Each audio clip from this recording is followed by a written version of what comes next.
आपल्याला आठवत असेल 3 महिन्यापूर्वी आम्ही 2 पत्रकार परिषदा घेतल्या होत्या। महानगरपालिकेचं जे कचऱ्याचं टेंडर आहे त्याच्या संदर्भात 3 पत्रकार परिषदा घेतल्या होत्या। पहिल्या पत्रकार परिषदेमध्ये आम्ही हे स्पष्ट केलेलं की या टेंडरमध्ये कार्टेल आहे आणि गुजरात आणि दिल्लीच्या काही कंपन्या आहेत ज्यांना हे काम देण्यासाठी एक कार्टेल तयार करण्यात आलेलं आहे। आणि महानगरपालिकेचं जे एस्टिमेट आहे म्हणजे महानगरपालिकेने जे एस्टिमेट तयार केलेलं वाटतं 4000 कोटीचं तयार केलं, त्याच्यापेक्षा 32% अधिक नी हे टेंडर दिलं जाणार आहे। हे टेंडर ओपन व्हायच्या आधी आम्ही आपल्याला सांगितलं होतं।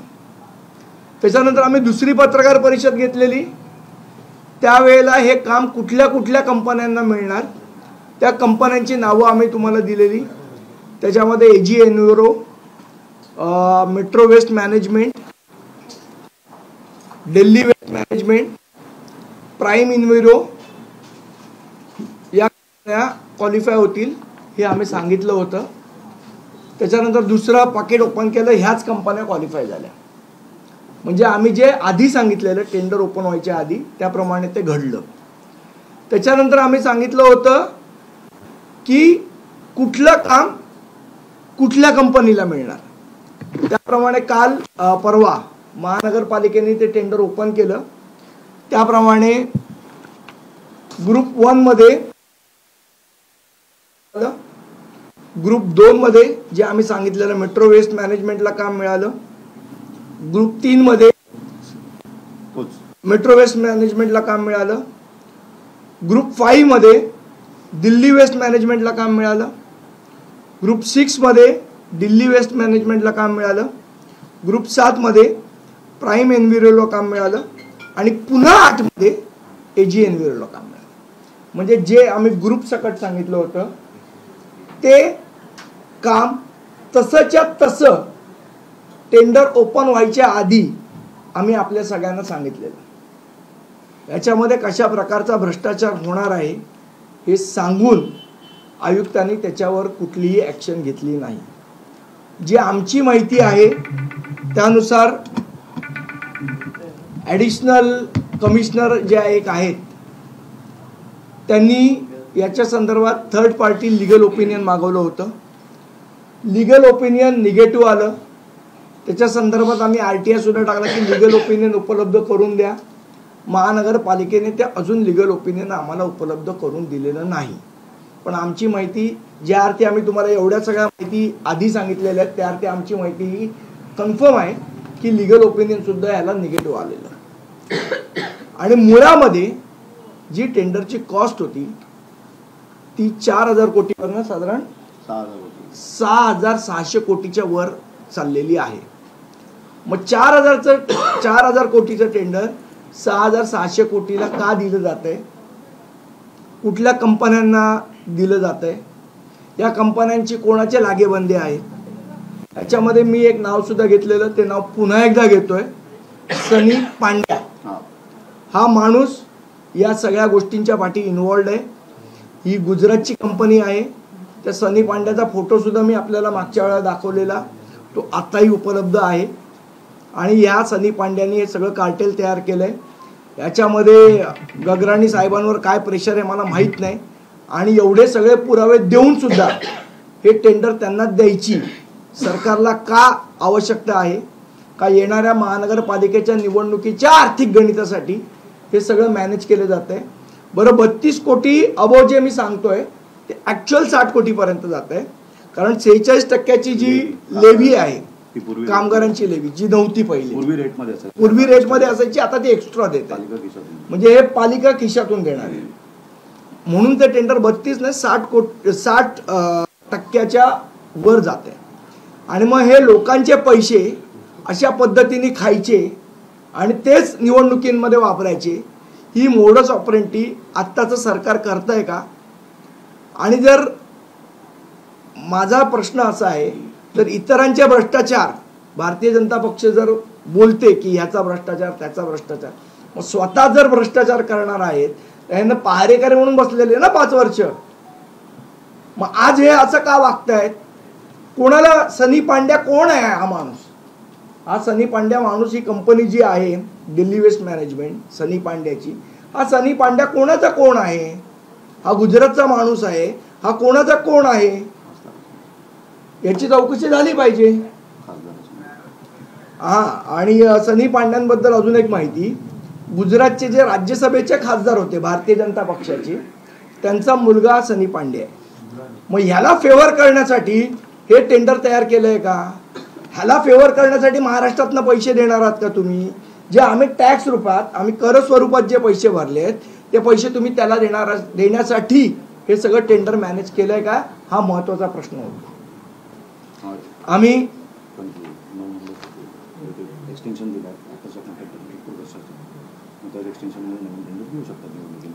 आणि आता महानगरपालिकेने मध्ये एक निर्णय घेतलेला की सध्या जे कार्यरत ठेकेदार होते, कॉन्ट्रॅक्टर होते, त्यांना 1 वर्षभराची मुदत द्यायची आणि नवीन महापालिका जेव्हा अस्तित्वात येईल, निवडणूक आली तेव्हा नवीन टेंडर तुम्ही स्टँडिंग कमिटी समोर आणा आणि त्याचा काय तो लोकांसमोर येऊ दे. पण तसं न करता निवडणुकीची आचारसंहिता लागायच्या 1 महिन्यावर आधी तुम्ही एवढ्या घाईघाई या व्यक्तींसाठी टेंडर का? हा महत्वाचा प्रश्न इथे कशासाठी आहे. आणि माझी सन्माननीय मुख्यमंत्र्यांचा विश्वास आहे ते भ्रष्ट नाही आहेत, पण नुसता विश्वास ठेवून किंवा नुसतं ते भ्रष्ट नाही आहेत असं म्हणून होणार नाही. या सगळ्या गोष्टीची चौकशी ही मुख्यमंत्र्यांनी लावली पाहिजे. हे कोणासाठी फेवर करायला महानगरपालिका काम करते, हा कोणाचा माणूस आहे, या सगळ्याची चौकशी मुख्यमंत्र्यांनी केली पाहिजे अशी आमची अपेक्षा आहे त्यांच्याकडनं. आणि जर आम्ही 1 आठवड्याची मुदत देतोय महानगरपालिकेला 8 दिवसाची, जर झालं नाही तर आयुक्तांच्या दालनाबाहेर मी स्वतः बसून राहू जोपर्यंत याची चौकशी लावत नाही. आम्ही तिथनं हटणार नाही हे आयुक्तांनी लक्षात घ्यावं. आणि हा आमचा शेवटचा इशारा आहे. जोपर्यंत या प्रकरणाची चौकशी होत नाही, या प्रकरणाचं सत्य बाहेर येत नाही, याची चौकशी लावली जात नाही, तोपर्यंत आयुक्तांच्या दालनाच्या बाहेर आम्ही धरणं घेऊन बसणार आहोत. उपोषण नाही, धरणं. मनसेची उपोषण स्टाईल नाही, आम्ही धरणं घेऊन बसू. मग आयुक्त कॅबिनमध्ये राहतील, आम्ही आयुक्तांच्या कॅबिनमध्ये राहू. आयुक्त घरी जातील ना आम्ही घरी जाऊ, हे आम्ही आयुक्तांना स्पष्टपणे सांगतो. आम्ही त्यांना 10 वेळेला भेटीची वेळ मागितली, 10 वेळेला पत्र दिलेली आहे. आयुक्त आम्हाला या प्रकरणात वेळ देत नाहीये, म्हणून आम्हाला दुसरा पर्याय नाही.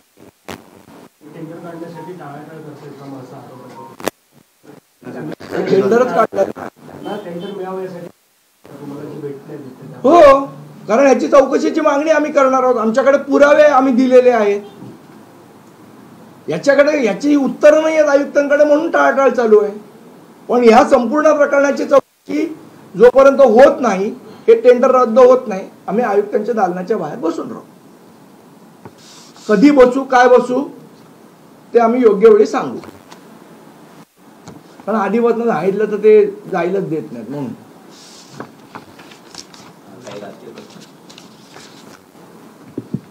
ओके. हा जो पांड्या आहे, मग दुसरा कुठल्या लोकशाहीमध्ये पर्याय ठेवलाय ते सांगा तुम्ही मला, त्या पर्यायाचा वापर करतो आम्ही. काम करायला देणारच नाही. नाही, धरणं काय फक्त गांधीजींचीच मक्तेदारी नव्हती ना, बाकीचींची पण आहे.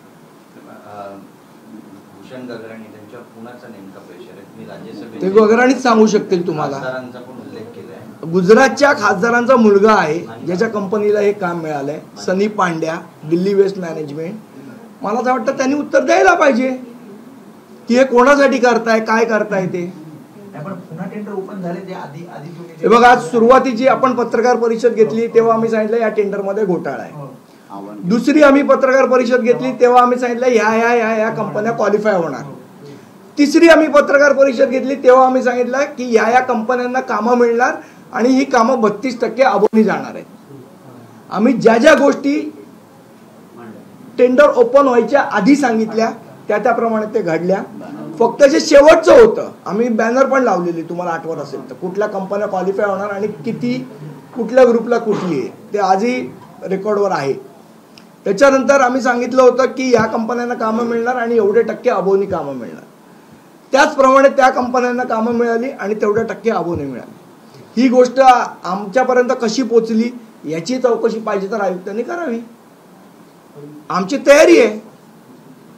हिंमत असेल तर करूनच दाखवा चौकशी. यामध्ये थोडे आरोप तुम्ही जे करत असेल आरोप थोडे साम्य वाटते. कारण ज्या प्रकारे महाविकास आघाडी सरकार होतं राज्यामध्ये त्यावेळेला उद्योगधंदे हे गुजरातला नेले असं आता तुमचे सगळे असतील आदित्य ठाकरे यांच्याकडून सुद्धा म्हटलं जात होतं. आणि आता तुमचे असं आरोप होताना पाहायला मिळतं की गुजरातला टेंडर मिळतं. त्यामुळे सेम आरोप नाही बघा, कोणी काय आरोप केले हे माझे नाही, त्यांच्या पद्धतीने त्यांचं बोलतात. हे मी माझ्या पक्षाची भूमिका मांडतोय आणि आम्ही जे ऑब्झर्व केलंय ते आम्ही आपल्यासमोर मांडतोय आणि विथ फॅक्ट मांडतोय. सनी पांड्या हा गुजरातच्या खासदारचा मुलगा आहे की नाही तुम्ही चेक करू शकता. याच्यामध्ये लपवणार काही नाही ना. बरं, त्यांना टेंडर मिळालंय की नाही? मिळालंय. हे आम्ही अगोदर सांगितलं होतं की नाही? सांगितलं होतं. याची आम्ही होर्डिंग लावली की नाही? लावली होती. हे 32% अबोनी मिळणार आहे की नाही? आम्ही सांगितलं. अजून काय वेगळे पुरावे असतील तर तुम्ही मला सांगा. आणि एवढा भ्रष्टाचार समोर होत असून जर आपण गप्प बसणार असू तर आपल्यासारखे शेंड आपणच. या प्रश्नाला जोडून आणखी एक प्रश्न आहे की जसा आरोप केला जातोय की इथले सगळे उद्योग गुजरातला पळवले जातात किंवा जे काही डिसिजन होतात ते देखील टेंडरच्या प्रकरणातले गुजरातचे त्यात सहभाग दिसून येतात. महाराष्ट्रात काही वाद झाले, नाराजी नाट्य झालं तरी अमित शहाला जाऊन भेटण्यात येतं. याच्या संदर्भात काय सांगाल की गुजरात कनेक्शन महाराष्ट्रामध्ये वाढत चाललंय का? बघा, मुळात त्याच्यामध्ये असं आहे की कंपनी गुजरातची आहे ही तो गोष्ट आहेच, त्याच्याबद्दल वादच नाही. पण गुजरातची कंपनी जर महाराष्ट्रातल्या कंपनीपेक्षा कमी दराने काम करत असती तरी आम्ही मान्य केलं असतं एक वेळ. पण महाराष्ट्राच्या कंपनीला स्थान न देता बाहेरच्या कंपनीला स्थान देऊन जी मूळ किंमत आहे त्याच्यापेक्षा अधिक रकमेने तुम्ही काम देताय हे आक्षेपार्ह नाहीये का? कंपनी गुजरातची आहे, महाराष्ट्र आहे, कर्नाटक आहे, तामिळनाडू आहे का जम्मू काश्मीरची आहे? मुळात विषय आहे की 4,000 कोटीचं टेंडर 6,500 कोटीला का जात आहे? नवीन टेंडरचं मात्र सध्या जे टेंडर आहेत त्यांना पुन्हा एकदा मुदतवाढ दिलेली आहे. काही 6 महिने 7 महिने अशी मुदत दिलेली आहे. त्यांच्याकडून सध्या ज्या गाड्या वापरण्यात येतात त्या सुद्धा कमी संख्येने. काही गाड्या या खरं तर या गाड्यांमध्ये पूर्णपणे भ्रष्टाचार आहे. या संदर्भात आमचे केतन नाईकनी वारंवार याचा पाठपुरावा केलेला आहे. आपल्यासमोर सुद्धा आम्ही तो मांडलेला आहे. आपल्या मला माध्यमातून पण आपण हा विषय घेतलेला आहे.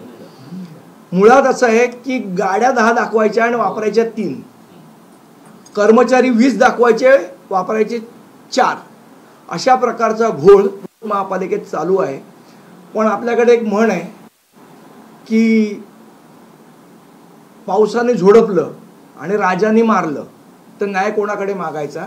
तीच परिस्थिती आज मुंबईत आहे. जर आयुक्त ज्या गोष्टींना संरक्षण देणार असेल तर न्याय कोणाकडे मागायचा? जर राज्य शासन ज्या गोष्टींना संरक्षण देणार असेल तर न्याय कोणाकडे मागायचा? त्यामुळे आता रस्त्यावर उतरायची वेळ आली आहे. आमचा आयुक्तांना इशारा आहे आपल्या सर्वांच्या माध्यमातून, याच्या चौकशी चालू करा, नाहीतर मग तो काय गोंधळ महापालिकेत होईल त्याला स्वतः आयुक्त जबाबदार असतील.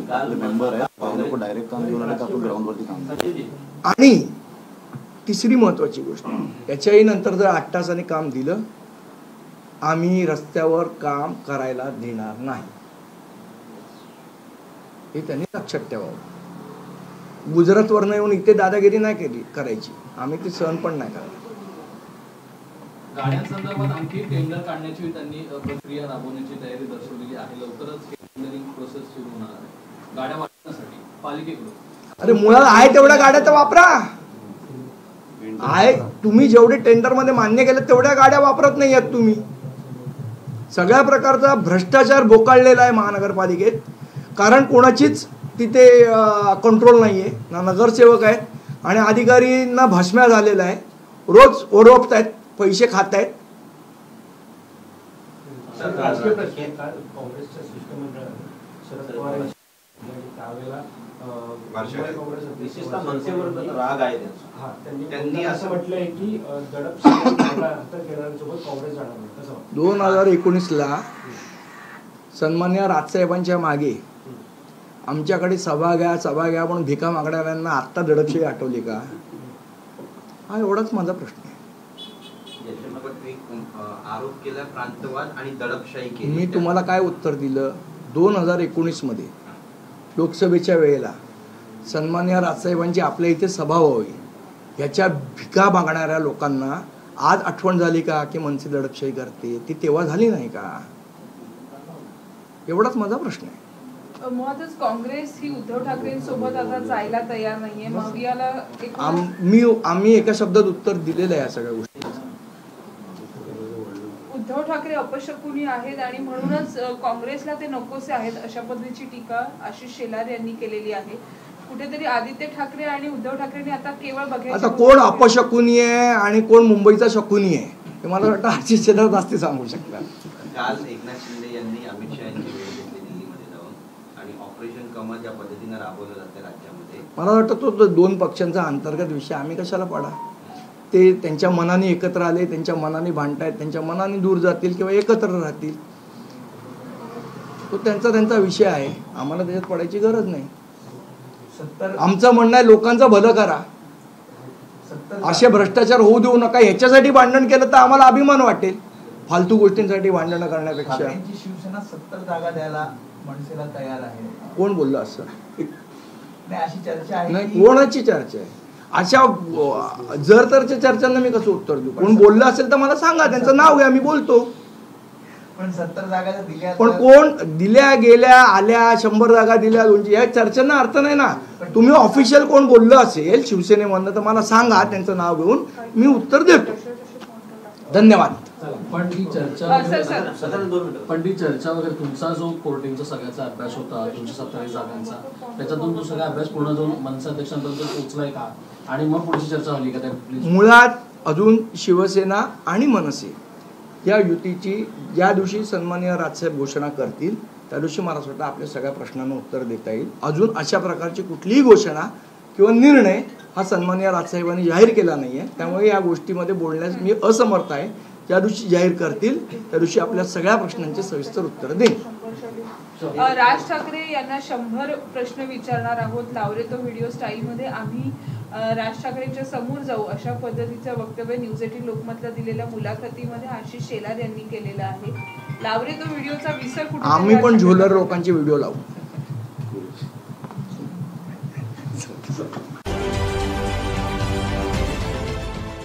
देश विदेशातील प्रत्येक घडामोडींचे लाईव्ह अपडेट मिळवण्यासाठी आता साम टीव्हीच्या सर्व सोशल मीडिया प्लॅटफॉर्मला लाईक, फॉलो आणि सबस्क्राईब करा.